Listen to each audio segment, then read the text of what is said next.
ఖుషిగా హాయిగా ఖుషి ఖుషిగా హాయి హాయిగా radio Khushi dot com radio Khushi dot com. Hello listeners, welcome to interviews with radio Khushi dot com. Cine ప్రముఖుల మనోభావాలను తెలుసుకునే కార్యక్రమం ఇంటర్వ్యూస్ విత్ రేడియో ఖుషి.com కు స్వాగతం. ఇప్పుడు మీతో ఉన్నాడు మీ వరప్రసాద్. చీకటిని తొలగించడానికి దీపం వెలిగించకుండా చీకటి ఎలా పోతుంది, వెలుగు ఎప్పుడు వస్తుంది అని చూస్తూ కూర్చోవటం తెలివితేటలంటారా? ఏం జరుగుతోంది, ఏం జరగబోతోంది అని చూడకుండా మీరు జీవిస్తున్న విధానాన్ని కాస్త బాధ్యతాయుతంగా చూడండి. ప్రస్తుతం సమాజంలో అన్ని కలుషితం అయిపోయాయి. ఇలా ఎందుకు జరుగుతోంది అని ఆలోచిస్తే సమాజంలో ప్రతి పౌరుడు తమ బాధ్యతల్ని మరవకూడదు. శత్రువులు, విద్రోహ శక్తులు ఎక్కడో లేరండి, మన మధ్యనే ఉన్నారు. ఇలాంటి బేస్ లైన్ కలిగిన చక్కని కథాంశంతో మీ ముందుకు వచ్చిన సినిమా black and white. Student number 1 నుండి బ్లాక్ అండ్ వైట్ చిత్రం వరకు విభిన్నమైన క్యారెక్టర్లతో తన నటనతో మెస్మరైజ్ చేస్తున్న టాలెంటెడ్ ఆర్టిస్ట్ ఎవరో తెలుసా? Is none other than mister Rajiv Kanakala. ప్రస్తుతం రాజీవ్ మనతో ఉన్నారు. వారిని అడిగి వారి మనసులోని భావాల్ని, బ్లాక్ అండ్ వైట్ చిత్ర విశేషాలని తెలుసుకుందాం. నమస్కారం రాజీవ్ గారు. నమస్కారం అండి. ఫస్ట్ ఆఫ్ ఆల్ కంగ్రాచులేషన్స్ అండి, ఎందుకంటే మీరు చేస్తున్న బ్లాక్ అండ్ వైట్ సినిమా అద్భుతమైనటువంటి పర్ఫార్మెన్స్ తో చాలా విడుదల అన్ని చోట్ల కూడా చాలా సక్సెస్ఫుల్ గా ప్రదర్శింపబడుతుంది. దీనిపై మీ స్పందన? ఫస్ట్ ఆఫ్ ఆల్ వరప్రసాద్ గారు, మిమ్మల్ని ఒకటి స్ట్రైట్ గా ఫ్రాంక్ గా అడగాలనుకుంటున్నాను. ఇది రెగ్యులర్ ఇంటర్వ్యూ లాగా చేస్తున్నారా, లేకపోతే హార్ట్ టు హార్ట్ లాగా మాట్లాడుకుందామా?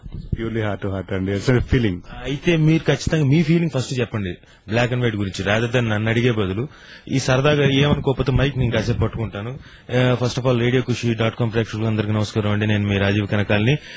ఇప్పుడు రేడియో ఖుషి.com లో ఓ డిఫరెంట్ కైండ్ ఆఫ్ ఇంటర్వ్యూలోకి వెళ్తున్నాం. ఎందుకంటే ఆయన జర్నలిస్ట్ గా వచ్చారు, వరప్రసాద్ గారు యాక్టర్ దగ్గరికి. బట్ ఇప్పుడు మామూలుగా మైక్ పట్టంగానే అందరూ ఏమంటారంటే యూజువల్ గా ఫస్ట్ ఆఫ్ ఆల్ మీకు కంగ్రాట్స్ అండి, మీ సినిమా హిట్ అయింది, అద్భుతమైన హిట్ అయింది, ఇది మామూలుగా ఉంటుంది. అది నిజమో కాదో నాకు తెలియదు. ఇందులో మీకు ఏదైనా ఇప్పుడు నేను అడుగుతానండి.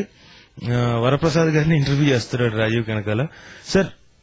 మీరు బ్లాక్ అండ్ వైట్ చూసారా లేదా? ఫస్ట్ క్వశ్చన్ అది. చూశానండి. Without any biased kind of ఇది మీకు ఎలా అనిపించింది బ్లాక్ అండ్ వైట్ సినిమా గురించి? డెఫినెట్ గా చెప్తానండి, నా ఫీలింగ్ చెప్తాను సినిమా గురించి.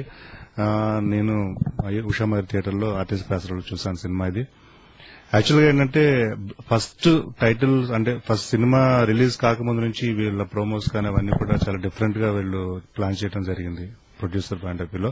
బట్ ఏంటంటే బ్లాక్ అండ్ వైట్ అనేది టైటిలే ఒక డిఫరెంట్ గా అనిపించింది నాకు. బ్లాక్ అండ్ వైట్ ఉంది, రాజీవ్ గారు చేశారు, ఎట్లా ఉంటుంది సినిమా, ఓ పక్కనేమో జాకీ ష్రాఫ్ గారు కనపడుతున్నారు అనేది ఒక రకమైన క్యూరియాసిటీ డెవలప్ అయింది.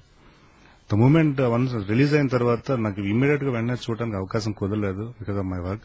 అయితే నేను వెంటనే ఇమ్మీడియట్ గా మన డైరెక్టర్ గారిని కలవడం జరిగిందండి.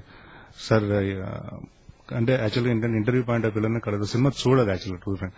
అయితే వెళ్లిన తర్వాత ఆయనతో కాసేపు మాట్లాడాను. ఖచ్చితంగా సినిమా చూడాలి అనేది పక్కగా డిసైడ్ అయిపోయినప్పుడే ఇమ్మీడియట్ గా సార్ వెళ్తున్నాను సార్ నేనని చెప్తే ఆయన ఆల్రెడీ ఆఫర్ చేశారు, సెకండ్ షోకి సంథింగ్ ఆఫర్ చేశారు. బట్ నేను ఫస్ట్ షోకి వెళ్తున్నాను నేను అని చెప్పేసి 3:30, 4 o'clock ఆయన కలిశాను. 6 o'clock షో.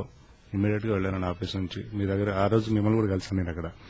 చూసిన తర్వాత సమాజంలో ప్రస్తుత పరిస్థితులన్నింటి కూడా చాలా చక్కని అందరికీ కూడా అర్థమయ్యే విధంగా ప్రతి ఒక్కరు అందులో ఉన్న క్యారెక్టర్స్ ప్రతి ఒక్కరు కూడా ఇమ్మర్స్ అయ్యి దానిలో ప్రతి ఒక్కరు తనలో తాను చూసుకునే విధంగా చక్కగా క్యారెక్టరైజేషన్స్ అన్ని కూడా చాలా చక్కగా ఉన్నాయి.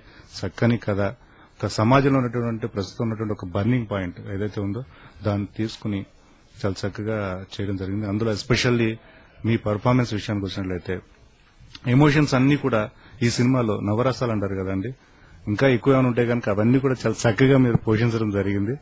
ఎస్పెషల్లీ నాకు నచ్చిన పాయింట్ కూడా చెప్తాను ఒకటి. వన్స్ మీరు లవ్ చేసి చాలా హార్ట్ఫుల్ గా లవ్ చేసినటువంటి నా అమ్మాయి బ్యాక్గ్రౌండ్ తెలిసిన తర్వాత మీరు ఇచ్చినటువంటి ఆ ఎమోషన్ ఫీలింగ్స్ చాలా హార్ట్ఫుల్ గా ఉన్నాయి సార్. చాలా నాకు నచ్చాయి బాగా అవి. సో ఓవరాల్ గా సినిమా అంతా కూడా చాలా బాగా నచ్చింది. అదేవిధంగా ప్రేక్షకులందరూ కూడా, ఎందుకంటే ఇప్పుడు వస్తున్నటువంటి ఈ కమర్షియల్ సినిమాలు చూసుకున్నట్లయితే కంప్లీట్ గా ఏదో ఒక కామెడీ ట్రాక్ అని, తర్వాత ఏదో ఒక సైడ్ ట్రాక్స్ ఆ ప్రేక్షకుల మూడ్ ని డైవర్ట్ చేయడానికి అట్లాంటివి పెడుతున్నారు. ఇందులో అట్లాంటి అవసరాలు ఏం లేకుండా ఎంటర్టైన్మెంట్ గురించి అందరూ మర్చిపోయారు. అట్లా ఫుల్ లెంగ్త్ డ్రైవ్ అంతా కూడా చాలా క్యూరియాసిటీగా నెక్స్ట్ ఏమవుతుంది అనే విధంగానే జరిగింది మొత్తం అంతా కూడా. This is my personal feeling అండి. Thank you very much Varaprasad గారు. అయితే వరప్రసాద్ గారి ఫీలింగ్ సిన్సియర్ అని నమ్ముతున్నాను. అది ఎంతవరకు తెలియదు, ఎందుకంటే కెమెరా ముందు ఉన్నాం కాబట్టి మామూలుగా చెప్పేసి ఉండొచ్చు కూడా అలాగే. But thank you. ఇంకా మీరేమైనా అడగాలనుకుంటే అడగచ్చు. ఎందుకంటే యాక్చువల్ మిమ్మల్ని చాలా అడగాలని చెప్పి వచ్చాను ఇప్పుడు నేను. తర్వాత ఫస్ట్ క్యారెక్టర్ పాయింట్ ఆఫ్ వ్యూలో వచ్చినట్లయితే కనుక భరత్ క్యారెక్టర్ చాలా అద్భుతంగా పండించడం జరిగింది. త్రూ అవుట్ సినిమా అంతా కూడా ఎమోషన్స్ అన్ని కూడా ఇంతకుముందు అనుకున్నట్లుగా చాలా చక్కగా క్యారీ అయ్యాయండి. తర్వాత సబ్జెక్ట్ ఫస్ట్ డైరెక్టర్ గారు మీకు చెప్పి సార్ మీరే చేయాలా క్యారెక్టర్ అని చెప్పి ఫస్ట్ మీ దగ్గరకు వచ్చి ఆ స్టోరీ విన్నప్పుడు మీరు ఎలా రియాక్ట్ అయ్యారండి? అంటే ఫస్ట్ లైన్ విన్నానండి. విన్నప్పుడు లైన్ బాగుంది, కథపరంగా ఓకే. అయితే ఈ సీన్స్ ఎలా కన్సీవ్ చేసుకున్నారో, ఫ్లో ఎలా ఉందో తెలియదు. ఎందుకంటే ఆఫ్ బీట్ ట్రాక్ లాంటివి లైన్స్ చాలా వచ్చి ఉంటాయి. అయితే చిన్న చిన్న మార్పులు చేర్పులతో మరి ఎలా డీల్ చేసి ఉంటాడు సీన్స్, ఎంత ఇంట్రెస్టింగ్ గా డీల్ చేసి ఉంటాడు, బ్యాక్ డ్రాప్ ఏం మార్చాడు, క్యారెక్టరైజేషన్ ఎలా కొత్తగా తీసుకొచ్చాడు, ఇవి విన్నామని చెప్పేసి మొత్తం నరేషన్ విన్నాను. దాని తర్వాత అమ్మా బాగా చేసాడే.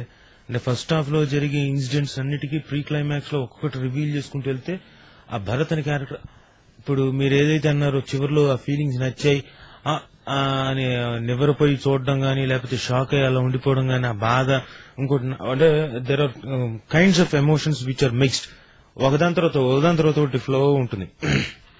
ఫస్ట్ ఇనిషియల్ షాక్ అవుతాం, తర్వాత అది ఇదేంటి ఇలాంటి పరిస్థితి ఏంటని నివ్వరపోయి చూడడం,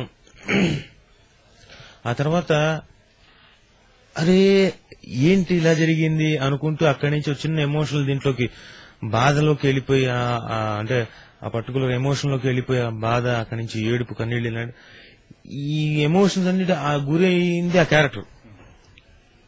సో నేను ఫస్ట్ టైం విన్నప్పుడు, కథ విన్నప్పుడు అనిపించి ఏదైతే ఫీల్ అయ్యానో ఆ క్యారెక్టర్ ఫీల్ అవుతుంది. సో న్యాచురల్ గా జనాలు కూడా అదే ఫీల్ అవుతారు. బాగుంది, బాగా చేశాడు, చాలా తెలివిగా చేశాడు ఈయన, స్క్రిప్ట్ బాగా చేశాడు. అయితే చిన్న డౌట్ ఉండేది, కొత్త డైరెక్టర్, కొత్త ప్రొడ్యూసర్, డబ్బులు పెడతారో లేదో తెలియదు. చెప్పడం వేరు, నేను అద్భుతంగా చెప్తాను, నేనండి అద్దండి ఇలా పెడదామని ఉండి అలా నేను చెప్పడానికి బోల్డ్ అంత చెప్తాను. కానీ తీయడానికి వచ్చినప్పుడు చాలా ప్రాబ్లమ్స్ వస్తాయి, ప్రాక్టికల్ ప్రాబ్లమ్స్. మరి ఆయన సక్సెస్ఫుల్ గా ఉంటాడో లేదో తెలియదు, అంటే కొత్త డైరెక్టర్ చేస్తాడో లేదో, అంత నాలెడ్జ్ ఉందో లేదో తెలియదు, ప్రాక్టికల్ నాలెడ్జ్ ఉందో లేదో తెలియదు, ఏమీ తెలియదు. డైరెక్ట్ ప్రొడ్యూసర్ డబ్బులు పెడతాడో లేదో తెలియదు. అయితే ఐ వాజ్ ఒకటి శ్రీకాంత్ గారి దగ్గర మాటలు ఎక్కడ అనిపించింది, మీరు ఎలాగైతే విని ఆయన ఇంటర్వ్యూ చేసిన తర్వాత అప్పుడు చూడలేదు మీరు, కానీ ఆయన మాటలు విన్న తర్వాత వెంటనే చూసేయాలనిపించింది చూడండి. అలాగే ఆయన మాటల నిజాయితీ ఉంది, హీ స్ట్రైట్ ఫార్వర్డ్, చాలా పాయింట్ టు పాయింట్. మనకి ఎక్కువగా ఎమోషన్స్, ఎక్కువగా ఎక్స్ప్రెషన్స్ కూడా ఫేస్ మీద కనపడం ఆయనకి. అలాగేనండి చేద్దామండి, అది ఇదేనండి. కొంతమంది ఏంటంటే చాలా కామ్ గోయింగ్, అంటే వెరీ సటిల్, ఏదో వచ్చిందంటే రేర్ గా ఒక ఎమోషన్ వచ్చిందంటే ఓపెన్ అయ్యాడంటే చాలా జెన్యూన్ గా వచ్చినట్లు లెక్క. సో డెఫినెట్ గా సిన్సియర్ గా మాట్లాడాడు అనిపించింది. నాకేమనిపించిందంటే సబ్జెక్ట్ ఎంత బాగా ఫీల్ క్యారీ చేయగలిగిన వాడు, ప్రతిదీ ఫస్ట్ హాఫ్ లో ఉన్నదానికి సెకండ్ హాఫ్ లో లింక్ ఇచ్చుకుంటూ దాన్ని ఓపెన్ చేస్తుంటే ఏదైతే ఎమోషన్ ఫీల్ అయ్యానో ఇంత బాగా నిట్ చేసిన వ్యక్తి ఆ ఫీల్ ని క్యారీ చేయలేడా, ఓన్లీ మేకింగ్ లోనే కదా చేస్తాడులే అని నమ్మకంతో ఒప్పేస్తున్నాను. అయితే లక్కీగా ఉదయ్ కిరణ్ గారు ప్రొడ్యూసర్ కూడా ముందు టేస్ట్ ఉండాలి ఇలాంటి సబ్జెక్టులు చేయాలని. అయితే ఇందాక మీరు అన్నట్టు ఇట్స్ అ వెరీ గుడ్, ఇది కమర్షియల్ ఫిలిం కాదు అనలేను, టోటల్ గా ప్యారల్ కైండ్ ఆఫ్ మూవీ కూడా కాదు. కమర్షియల్ ఎలిమెంట్స్ అన్ని పెట్టుకుని హడావిడి చేసి దూకడాలు, అద్దలు బ్లాస్టింగ్స్, మనిషి పైన దూకేయడాలు, ఇవన్నీ చేసేసి పక్కన సాంగులు పెట్టి చిన్న స్టెప్పులు వేసి ఆ సెన్షువాలిటీ చిన్నది మిస్ అవ్వకుండా ఇలాంటివన్నీ అన్ని రకాల ఎలిమెంట్స్ పెట్టుకుని నీట్ గా నిట్ చేసుకుంటూ వచ్చిన సబ్జెక్ట్ అండి. So I'm very happy doing this movie. Uday Kiran గారు కూడా ఎక్కడ కాంప్రమైజ్ అవ్వకుండా ఒకనొక సీక్వెన్స్ లో మామూలుగా మా బడ్జెట్ ఎంత ఉంటుంది, 175, 180, మాక్సిమం 2 crores ఉంటుంది. ఈ 2 crores రావడమే గగనం అయిపోయింది ఈ రోజుల్లో బిజినెస్ చేసుకోవడానికి. వెనకాల లేదు అంటే ప్రతిదీ 10,000 అయినా 1,000 అయినా 2,000 అయినా కౌంటే. రోజులో ఏ మాత్రం పెరిగినా గానీ ప్రొడ్యూసర్ కి బాధే కదండి. అలాంటిది ఒకరోజు నైట్ షూటింగ్ జరుగుతుంది, 12 గంటల రాత్రి. చిన్న ప్రాబ్లం ఎక్కడ వచ్చిందంటే కమిషనర్ వచ్చాడు ఆ టైంకి, నైట్ 12 గంటలకి. What the hell are you people doing now, pack up, I want you to people to get out from here అని అరిచారు. అంటే మాకు తెలియదు, మా మేనేజర్లు ఏం చేశారంటే సైబరాబాద్ కి హైదరాబాద్ కి 2 కమిషనరేట్స్ వేరు, వీళ్ళేమో సైబరాబాద్ తీసుకొచ్చారు, అది హైదరాబాద్ జోన్ లో ఉంది, ఒప్పుకోలేదు.